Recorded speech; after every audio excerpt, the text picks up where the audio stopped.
Hello, everybody, and thank you so much for joining me today. I'm Elizabeth Chareau. I'm a OBGYN, and I'm the Chief Medical and Health Officer for the March of Dimes. And today we're here to talk about access to vaccines, specifically maternal vaccines, and here to talk about not only where to get them, where to go to for resources to get them for both moms and babies. Vaccinations are super important to prevent disease, not only in mom, but it actually helps with the unborn child and even the newborn. So super excited to be talking about this today with our very esteemed panel of guests. So we have LJ Tan.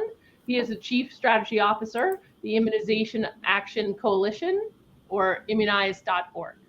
We've got Tiffany Inglis, our Doctor, Medical Director of Clinical Programming, Population Health at Elevance Health.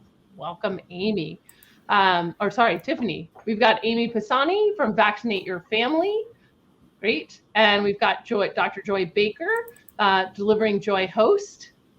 And last but not least, we've got Divya Cantor, our Chief Medical Officer from Kentucky Medicaid at United Healthcare. So I'm going to start with you, Dr. Tan. For more than 10 years, you were the American Medical Association's liaison for the CDC Prevention Advisory Committee on Immunization Practices, and you've been the Chief Strategy Officer for the Immunization Action Coalition for some time. So experts who make vaccine recommendations have concluded that flu, Tdap, COVID-19 vaccines are safe for pregnant women and their babies. And this is something that I think as an OBGYN, we talk about all the time. But how do these experts review available safety data before recommending any vaccines during pregnancy? Yeah, so that's a really good point. And I think it's important for everyone to recognize that the United States probably has the world's best vaccine safety system. And it's unparalleled. We have so many pre-approval, during approval processes, and of course, post-approval processes in order to ensure that our vaccines are safe. So it's a long, complicated storyline of a vaccine, but I'm going to try to break it down. So before a vaccine actually gets even at a recommendation for use, it has to be approved by the Food and Drug Administration. So it goes through a lengthy evidence-based, clinical trials, which I think many of our listeners might probably have heard about, is this process where you actually look at the populations that you're interested in, you do the research to show that the vaccine is first safe. That means it's safe. It doesn't cause adverse events or things that would harm the patient. And secondly, effective. That means it works, because obviously we want our vaccines to work. And that's what the FDA, the Food and Drug Administration, does. And so they have to look at all that science. They have to look at all that evidence that the vaccine is safe and effective. And then after all that's done, they don't get to say it's done. They have to actually send it in front of an independent panel, what we call an advisory committee. And the advisory committee, many people now probably are quite familiar with, is a panel called VRBPAC. And VRBPAC it's actually VRB PAC. It stands for the Vaccines and Related Biological Products Advisory Committee. Don't worry about that. But the point is that these independent advisors then look at the science again, and they then tell the FDA, we agree with you or we don't agree with you. And then they decide whether or not to provide a recommendation to approve the vaccine. So that's just before it even gets a recommendation. Then it comes out of that. Let's say the vaccine passes all that and is now shown to be safe and effective with all the data. Then someone else has to look at it, and that's the CDC. The CDC has its own advisory committee. Many of you probably now have heard of it, ACIP, Advisory Committee on Immunization Practices. It's another federal advisory panel of independent experts who now look at everything FDA has looked at, plus more data. Data like, how is this going to be implemented by the clinicians? How is it going to be accepted by the public? In addition to safety and effectiveness, as well as cost data, right? So is the vaccine, when it's implemented, going to be cost effective for society? So they look at all of that.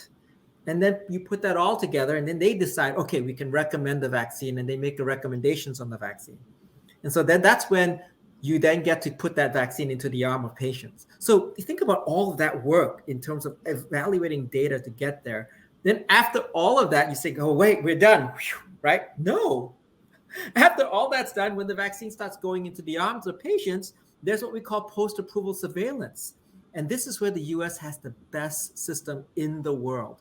our post-approval surveillance systems is multiple, complementary, and overlapping so that we can catch if something slips through, a rare adverse event comes through, we can catch that rare adverse event and then make the appropriate response. It may not be, let's take this vaccine off the market. It could simply be, let's refine our recommendation so that it's targeted, the vaccine is targeted for people we know it's going to be safe for. So sorry to be so long-winded, but this is something that's really important. We got to know how this happens, because that's why we can say when we recommend this vaccine to a pregnant person, we know it's safe, we know it's effective, and for some of these vaccines, we even know that it's going to protect the unborn child. So I think this is all part of the big conversation. So thanks for that question. No, I like the question. I like the answer about all the layers and getting all the way down to the everything from, we can fine tune exactly who the right vaccine is for the right patient, and that we get to that target. But when, as a provider and thinking about my patients, I would love to shift it a little bit, that even though all that data, right, is proven that the vaccines are safe, I'd love your opinion of what you think is the biggest barrier facing moms and babies to get those shots in those arms. And I talk a lot about trustworthiness. I talk a lot about equity. We talk a lot about access. I'd love your opinion of what you think is one of the biggest barriers. Yeah, I think it's interesting. So one of the things that our group, and Amy is part of this as well, we work very closely with CDC on, is trying to figure out, especially with influenza vaccine, because that tends to be the big one that's on a lot of people's, because it's seasonal vaccine, it's given to pregnant women every year, and also Tdap, it's given to pregnant women at every pregnancy, right? Those are the ones where we have a lot of like focal group data on. And what's remarkable is that it's what we've heard before, but it now seems to be more strong. And this is the idea that there's a lot of concern about safety and efficacy of vaccines in pregnant people. And I think, and that's become accentuated through the course of some of the divisiveness and the misinformation and disinformation that has come out through COVID, I think. But I think one of the things is this idea that I think a lot of pregnant people are voicing back to us, this idea that we don't know if the vaccines are safe, we don't know if the vaccines are effective. And I think a lot of it can be spillover from COVID-19 vaccines. And I think this is, again, where I think what you've just said is so critical. What we also know is that the provider or the clinician who recommends the vaccine is the number one reason a pregnant person gets vaccinated, right? I mean, the data is very clear on that. And I'd like to add on to that the trust that comes with the patient and their doctor is paramount. And being able to feel that they're confident enough the patient is confident enough to have that conversation with their doctor, explain their needs, explain their own concerns, what are their fears, and then for the doctor to be able to explain in the individual person that's standing right there in front of them why this is important. It's hard to imagine living in this day and age what somebody with polio looks like, but it is such a devastating condition. But that's what we give to our children to prevent polio. So now we don't have these diseases, but we're vaccinating against them. And without having seen them, we need someone to be able to explain, what does that mean? What type of a disease is polio? What does that mean? What does measles mean? Or mumps? It's something that we hardly see nowadays. So I think having that conversation with the doctor, with someone they trust, so that the doctor can explain why it's important, is going to help cross over that barrier of, well, it's safe, but why is it safe for me? Yeah. Yeah. If I can also follow up with that, Dr. Cantor, and say this idea that, all that stuff I just threw at all of you with, the multiple layers of vaccine safety that we have, a patient doesn't necessarily want to hear all that. But what they want to hear is for you to say, I have seen all these multiple layers, and I can assure you, and based on our trusted relationship, that the vaccine I'm about to give you is safe. And I think that's why you all are so important. I fully agree with you. I think it is really important to know all the layers as the provider. I'm not sure the patient needs every detail, but they do need to know the rigor is there and that the follow-up is there for all of it. But I always go back to the patient-physician relationship, because it's where I'm at. But let me shift gears a little bit. Dr. Inglis, I'd love to talk to you. Tiffany, if I can use your first name. when it comes to vaccines, timing is important. So there are some vaccines like HPV, MMR, varicella that shouldn't be given during pregnancy. And I think, ideally, we want everybody should be up to date before becoming pregnant. And I love it when that's the case, by the way. But what are you seeing among women being able to access vaccines in a timely fashion before or during or after pregnancy? Yeah, no, and thanks for having me. And this is a great conversation to have. As you said, right, ideally, we should be vaccinated prior to conception. It really helps to prevent the risks. It helps to ensure that vaccination has time to work. And there are a few vaccines. You named them: HPV, MMR, varicella. We can't necessarily do that during the pregnancy episode, right? So we want to make sure that you have that full benefit of that product. But what we're seeing is, that the timing is imperative. It helps prevent mom's problems. It helps prevent babies having problems. But what do we see impeding that? Really what we see impeding that are some of the same things we see impeding other sorts of healthcare, right? There's rural impacts, there's urban impacts, it's access to care. But then there's also the things that you guys have already sort of started to talk about is, there's vaccine hesitancy, there's trust, right? And understanding, why do I need this? And then remember, this is a group of people who tend to be younger, healthier. They haven't had some of the health impacts that other groups can see. And there's sort of that feeling of, I don't need this because I don't have a problem. And when we know that they do really need it, and you don't know you need it until you needed it. So it's really breaking down that barrier of trust and understanding. And then I think the other thing we see is lower vaccination rates for our Black and Hispanic patients versus our white patients, right? And understanding there's a different level of trust, and there's different issues within the history of the healthcare system. And some of that includes vaccinations and other tests and studies where, Black people may not be as trusting of, why do I need this? Is this really good for me? Have you tested it? And do you know? And I think it's really important to break down some of that with our patients as we go. Dr. Baker, you want to comment? I have a feeling you want to comment. It was did you see my finger moving for the mute button? I was going to unmute, and I absolutely agree. I think that trust is very important when we are talking about marginalized communities, particularly Black and Brown communities. And I had an opportunity to have a Zoom call with the president of Meharry Medical School, who went over the science and talked about the independent committee that reviews vaccines for the FDA. And he broke all of that down for me, because I'll be honest, I wasn't quite sure when the COVID-19 vaccine came out if I wanted to give it to pregnant patients. But after having that conversation and being able to look at the science in an in-depth way, and to see all of the trials that had happened and how things were developed so quickly, it really set me at ease. And I started to talk to patients very openly and honestly. And actually, I did a video on my YouTube channel at Delivering Joy MD on, can we as Black and Brown communities trust the COVID-19 vaccine?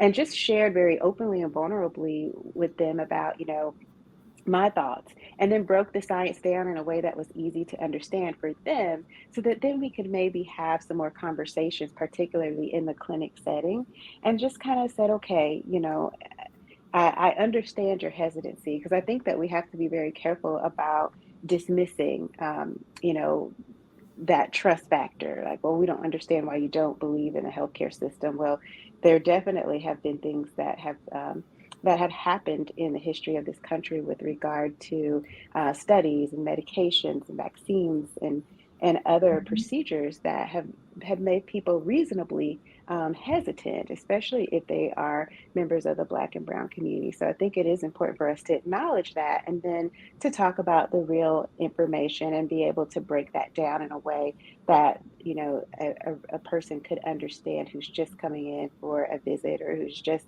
interested in learning more about the vaccine prior to having it administered. And I think we talk a lot about the doctor-patient relationship, or the midwife-patient relationship, or, the healthcare delivery provider and the patient relationship. But I think there's also some other opportunities to build that trust and using like community-based organizations to also get that word and spread the word and be in a place where they can get that understanding from patients or people who look and experience life the way they do, so that they can really understand that, like, to the point, Dr. Baker talking about it, myself talking about it, Dr. Cantor talking about it, any of us here talking about it is great. But when somebody that they see every day in church, or they see every day at school, or they see every day in that community-based setting is also supporting and understanding the benefits that it gives them, I think it's a really good partnership to have, and just to kind of circle around and make sure that complete understanding is there, that it's not just the medical community, right? The other people want them to have it too. And I think that's important. Yeah, I think the community is super important to know, to really get to, right at the level where it needs to be. I think, Dr. Baker, I love your social media. I think it's fantastic how you're getting to moms and babies and to families out there with all of that, with all the information. I do think the acknowledgement of the trust is really important. And I think it's something we all shouldn't be shying away from. But I would be curious, Dr. Baker, if you think other ways of getting equitable, is it really just getting to the community, or are there any other tips or suggestions? I really totally agree with the community, because a lot of trust is there, right? Several of us on this panel are healthcare providers and do women's healthcare. And I'll give the analogy of this one person that maybe you've talked to and they've decided, oh, I think I'm going to use an IUD for contraception, right? And then they go home and then they come back and they're like, oh, well, no, actually, my friend said, or my aunt said, or my, lady at my church said. And so I think that those are definitely trusted community voices. And so educating those community leaders and community programs on how to promote safe and efficacious vaccines is absolutely critical, because those are the people that our patients are living around, who they trust on a day-to-day basis. So I do think community involvement is absolutely key. And then, the patient physician or other provider relationship is important, but then how we're messaging it, right? So like on social media, you see so much misinformation and people are giving these, messaging. And that's one of the reasons that I started delivering Joy MD, was that I noticed during the pandemic, there was just so much misinformation, but the physician voice was missing from the conversation, and that we need to have a voice to try and combat some of this misinformation and be able to message in a way that makes sense to people, and people know that you have expertise in that field and that they can trust the information that you're giving them. I'd like to add on to that it's also evolving our care system, and we need to have all parties evolve to get better. And I'll specifically call out in Kentucky and in 22 other states, there's been an extension of postpartum benefits past 2 months, and now it's up to a year, which is absolutely vital in this population for our Medicaid members. And that's part of evolving the system. So it needs to be in all 50 states. So for our viewers, you need to check in your own market, in your own community, if that's available to you, but I hope it is.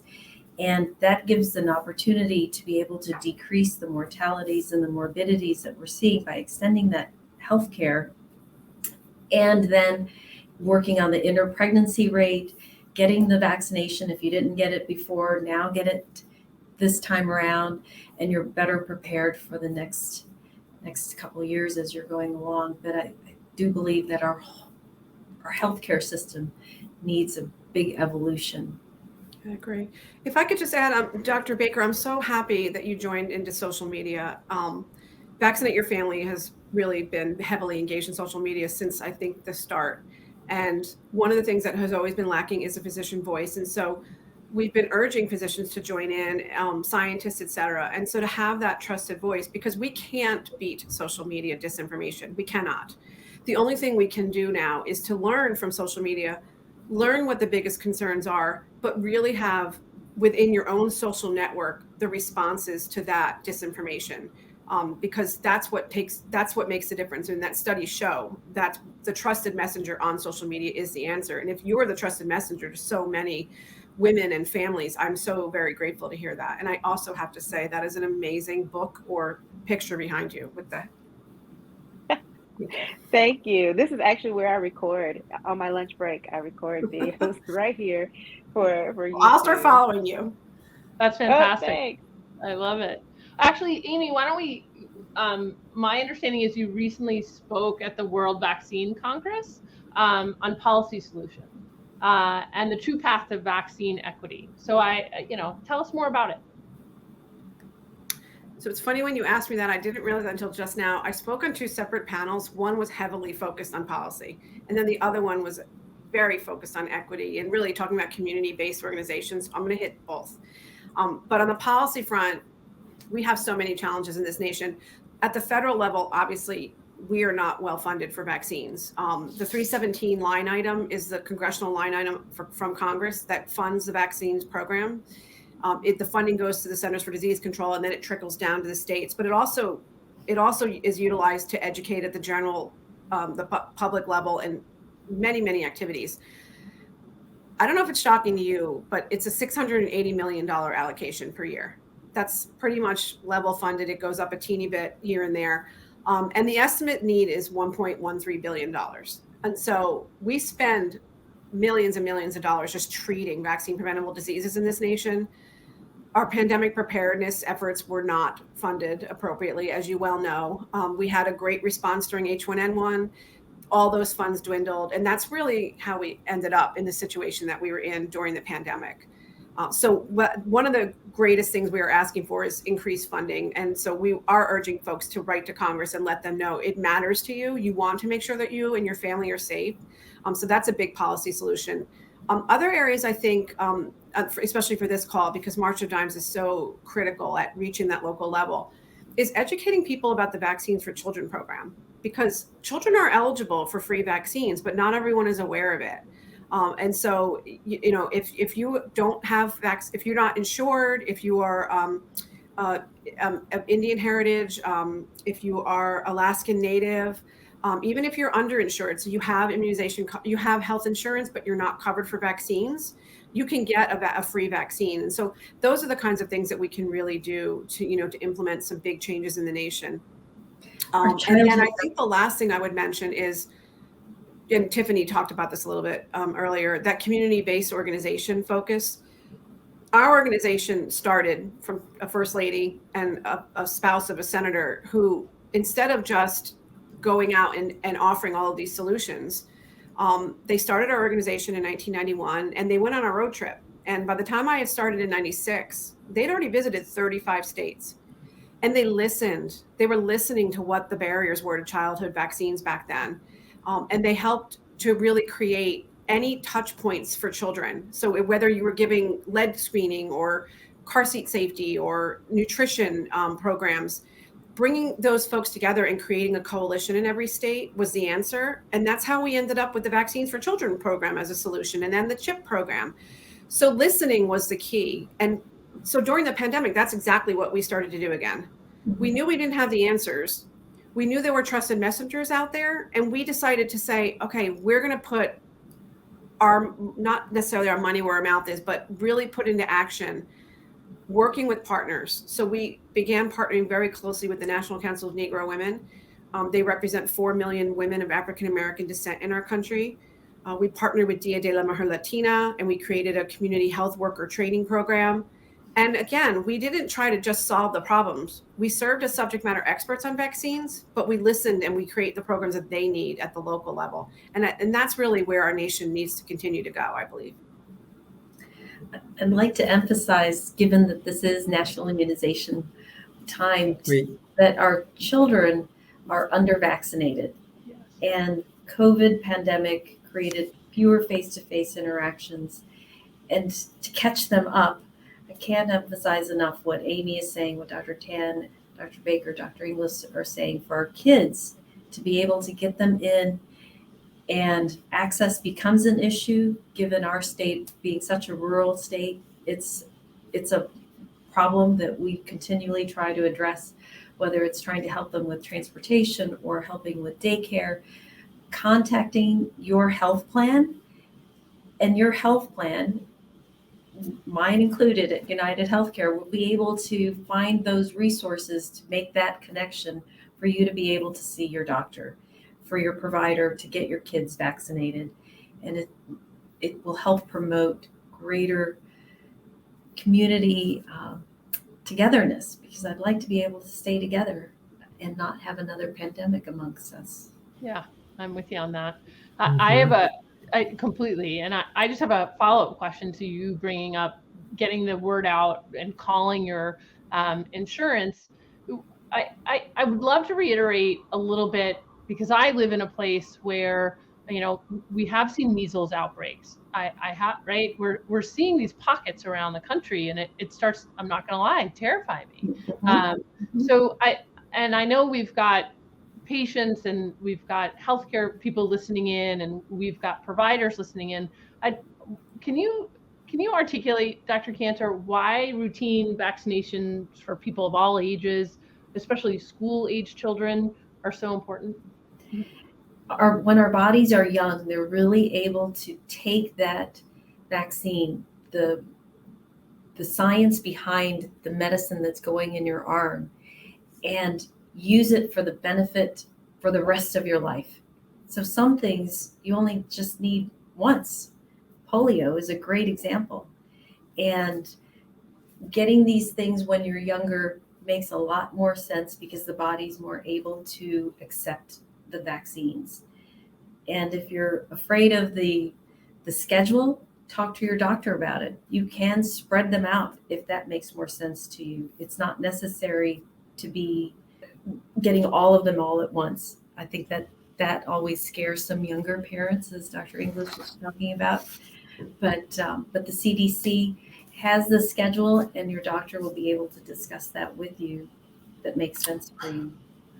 If I could just also point out, when we talked about all the evidence that we use to go through the approval of the vaccine process, and then the recommendations that come out, I think it is important, Dr. Cantor, to remind everyone that the ACIP schedule is the evidence-based schedule, and that's the schedule we really, really want to adhere to, as best, and that is the schedule that the only schedule that Vaccinate Your Family recognizes is the CDC schedule, because the vaccines are tested also concomitant use, they call it, so that if there's more than one vaccine in the schedule, that is the version that we use. And I'll just tell you anecdotally, we support it because of the science behind it, but we support it because of the people that we know that come to Vaccinate Your Family who have lost their children. They have lost, they didn't get vaccinated in pregnancy against whooping cough, and 80% of the cases of whooping cough among young children are actually contracted through a family member. And so those first contacts with your beautiful newborn could actually end up resulting in a serious illness among in your child. And so getting that vaccination during pregnancy, influenza, of course, protects a pregnant person from flu themselves, because they are at higher risk because of the capacity of their lungs, et cetera, and in COVID as well. So we're seeing there's ways to save our children, and ways to save our even pregnant women as well. And so we would just hate for any family to go through the heartache of the families that come to us to try to advocate, because they can't stand the thought of having anyone go through what they've been through. I totally agree with that. And I have definitely reviewed and understand the science. But I think that as we talk to folks about vaccination, if you have someone who has extreme hesitancy, sometimes just shared decision making helps that family. And talking about the evidence and why this is the schedule and why it is supported sometimes can do a lot of good to help people follow that schedule. But if I have a family that's thinking about not vaccinating at all, I think offering a modified schedule, if they will accept it, is better than no vaccines at all. While, I certainly appreciate the model and the evidence. And I think that's, that shared decision-making piece is very important, because a lot of times I think younger parents particularly, and maybe first-time parents, they want to try to have this under their control, right? And this is just simply something that they may not be able to control. And we make recommendations based on science and based on what we understand, but they're trying to parent and make the best decisions based off what they understand. And, with all of the misinformation out there, it can be really hard to combat that. But if I can encourage someone just to start getting vaccinated, I think that, that's certainly better than nothing. Maybe not ideal, but better than nothing. Yeah, I think it's one of the tools in the toolkit, that it's the standard we'd like to get to, but we just want to get, something in your, and accepting hopefully brings on more, right? Acceptance of the rest of the data that comes with it. So I can see having to really break it down, Dr. Baker. And actually, you said something that, in the beginning of COVID, it was really diving in and looking at, how much evidence did we have, and the data around the safety and pregnancy. And I think it's really important to talk about, and to be really, understanding from a provider's perspective of really diving in of how much data we really have. I'm sure Dr. Tan, you could go into this in some detail, but I think it's like a place for providers or healthcare systems to look for that data, because it only helps you have that conversation further with that patient. So I don't know, Dr. Tan, if you've got easy resources that you always recommend. I'd love to hear that. Well, for the provider, I think, come to our website, immunize.org. We are obviously the number one private sector provider of information and education for providers of all type, clinicians, physicians.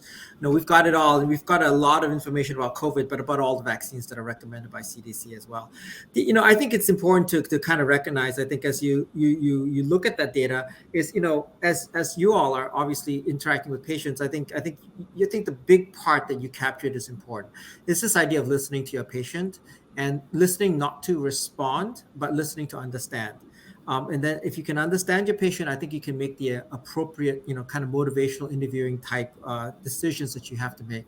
I do say, it's, if you go to our website, everything you'll see does talk about the fact that the evidence-based schedule is the immunization schedule. And I hear you, Dr. Baker. I hear your challenges. I really thank you for the conversation you have with your patients. But but per Amy's point, I think we do have some well-documented cases of where patients have delayed and end up catching something and losing either a child or losing a lot, suffering consequences because of that. And I think I'm glad that I'm in policy making, and I don't have to make that conversation that you guys have to do with the patients. So I can sit here and proselytize as much as I want, but I do feel for your conversations. And so thank you for doing all of that. If I could one of the methods that we've been working on, and this was developed ages ago from a good friend from the Autism Science Foundation who was collaborating with Vaccinate Your Family at the time. She developed what's called the CASE method, and it really does work. We actually just presented it to the National Council of Negro Women, to about 350 women on Thursday night, and it really resonated with them. It's very simple. It's corroborate, make it about me, science, and then explain. So if someone is, has an issue, and especially as a physician, it works great for you, but it works for anyone. So if someone has a concern, you can say, I really understand, and really corroborate about their concern. I understand that too. When I was pregnant, and I mean this, I was really nervous about getting vaccinated. It was the time when autism questions were coming up, and I really didn't know what to do. So I do talk about that as my personal experience. And then I talk about the science that I learned. I said, by looking at the science and really thinking about who is the source of the information you're getting, make sure it is a credible source. And the scientists have really investigated all of the different safety issues that are, and concerns. And I show them where the science is. We list it all out on Vaccinate Your Family. We want people to read it. It's not a secret. Everyone's smart enough to read it. And then explain why it is that they should get vaccinated. And there's a lot of evidence behind this method. It really does seem to work very well at moving someone through that hesitancy realm. And on top of that, Amy, is the benefit of getting a vaccine when you're pregnant is that those antibodies are then going to the baby, and the baby is then protected for its first 6 months of life with the flu, whether it's with COVID, and Tdap, as you were talking about, the whooping cough, explaining what are the T, the D, the A, the P, the Tdap, what's that mean, rather than it's just a vaccine for tetanus. It's more than that. So explaining it in that detail and how much it's protecting the baby was often a big selling point for moms, that I'm really doing something for my baby that's going to help. Yeah, I love it. I love the corroboration. I love the acknowledgement, explaining the science, and then, or validating the science and then explaining. I think it's great. I think that's a great thought process. Dr. Baker, you have something else you wanted to add? I was just The going to finger say coming that in. you can see my finger coming in for the. So I was just going to add that I think that is absolutely true. That has definitely been one of my biggest selling points for parents, and I think that some of these things many clinicians and physicians may not think about, and they may also not know. So I had a parent once ask me, like, why should they get a hepatitis B vaccine, give a hepatitis B vaccine to their baby, in the first few days of life. So I started asking pediatricians, and I think, if you get Hep B early on, you're really in trouble. So we kind of had this conversation, but I had to educate myself on why that was so that I could educate the patient.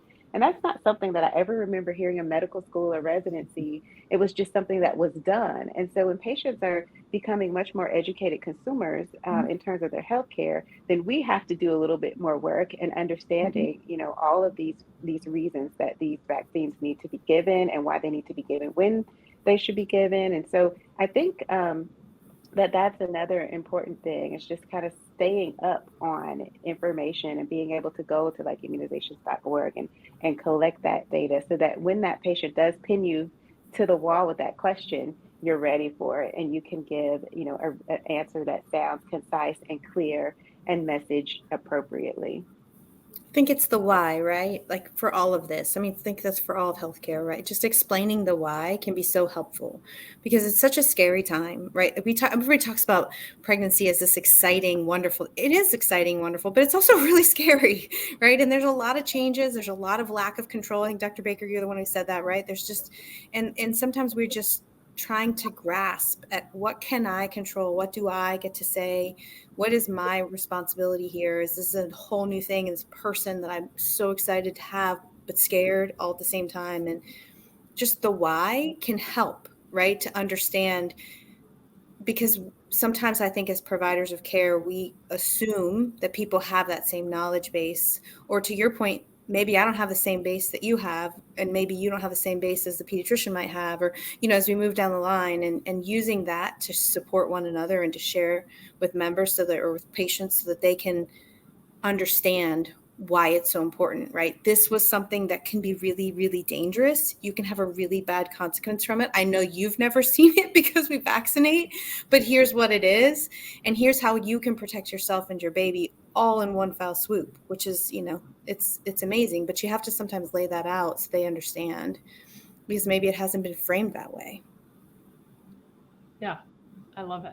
Did you have something to say, Dr. Tan? You're on mute. Yeah, that's right. I was that's a really good point, and I think this is the idea of pivoting back to some of these vaccines that we recommend for maternal populations. The coverage rate in flu dropped by double-digit percentage points last season, which was Can really. you say that again? Can you highlight that one more time? Yes, I will say that one more time. Double-digit decline in influenza coverage rates for pregnant people last season, and that's really scary because we were barely passing the grade. We were like about 50%, and now we've dropped to almost like 35%. So we really are not happy about those rates, because I think the why, as you say, is why are we vaccinating pregnant women against flu? It's because firstly, we know from H1N1, that was when pregnant people became a high risk category, is that influenza is devastating, not just for the pregnant women, but also for the developing fetus. Right? We know that. That's a why. That's why we're doing it. And then, as you've already mentioned, there's the side benefit. When all those maternal antibodies go in, we got data that shows breastfeeding after you've been vaccinated promotes that protection into the newborn, promotes protection in the newborn itself, just from transplacental transfer. We that's the why. That's why we're doing it. So I think we need to come back to that. I think the reason why we had this double-digit drop was because we have kind of, like you said, assumed the why.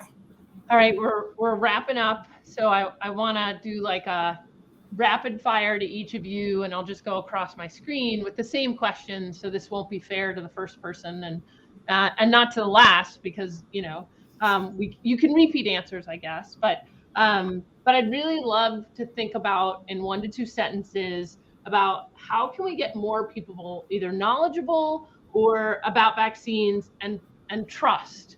How those two things, I think, education and trust are things that, you know, I want about the safety and about how to get them access to healthcare. I want one or two sentences on a solution.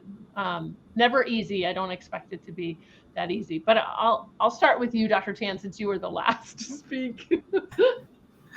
So I think there are a lot of well-respected websites out there and social media platforms with scientifically based information. I think Vaccinate Your Family is one of them. Children's Hospital of Philadelphia is another. Our site, we actually have a patient-leaning site that's wonderful. We have another site called, we have a partner that works, that has created a site called Voices for Vaccines. I think you need to go to these websites and look for the real information and be able to discern those websites from the ones that are seeding disinformation. Ways you can tell. These websites that I've mentioned, we're not selling anything. We're not promoting any kind of alternative treatment.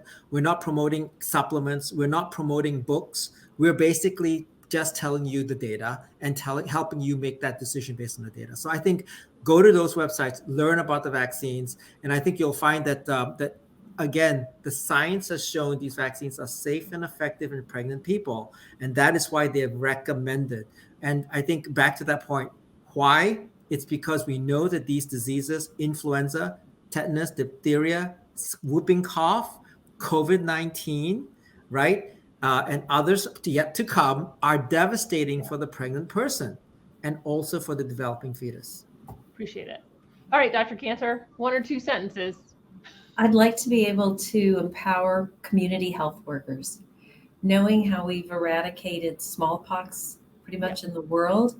Yeah. And a good portion of it came from literally door-to-door, face-to-face interactions. But it becomes somebody who's showing up your door has to be someone who that person would trust enough to open the door and have a conversation.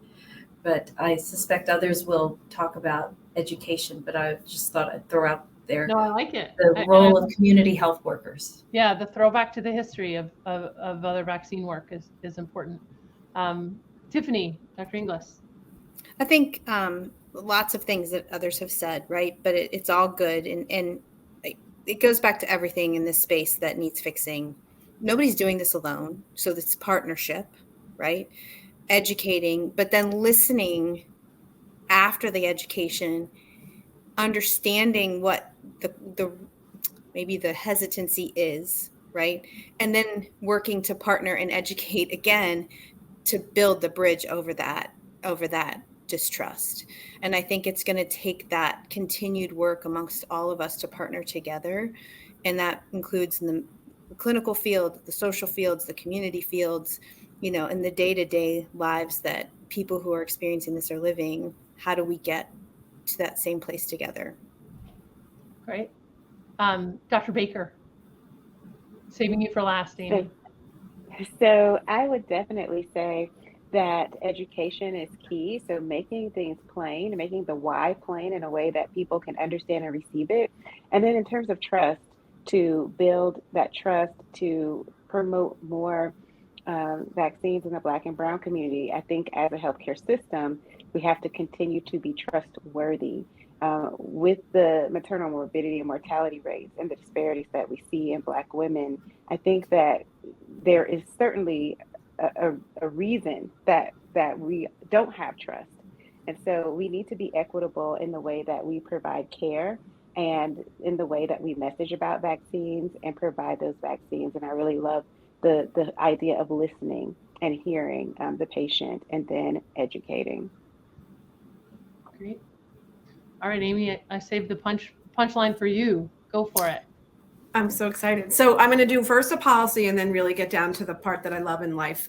So we had a big win in the Inflation Reduction Act. And so very soon, all vaccines will be covered for pregnant people in Medicaid. So remember, if you are pregnant, you know someone who is pregnant and they can't afford a vaccine, get them the information, send them to Vaccinate Your Family, send them to immunize.org. Just get them to us and we will help them negotiate making sure that their vaccines are covered. Secondly, community health workers and promotoras, we feel so very strongly. We agree with Dr. Cantor. They are on the ground. They are getting people in the doors.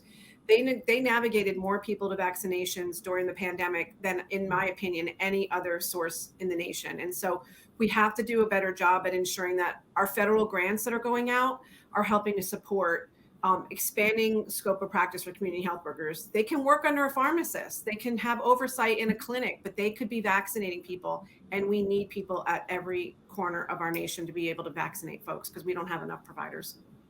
Thank you all for being here. Thanks for the conversation, answering my questions, and going through all of this with, and I hope we do it again. I'm not gonna lie, I thought it was fantastic. So, and so much to share to so many. I really appreciate your time and your effort. Thank you. Thank you. Thank you so much. Happy Bye. National Infant Immunization Week. Yep. Yes. Appreciate it. Thanks so much.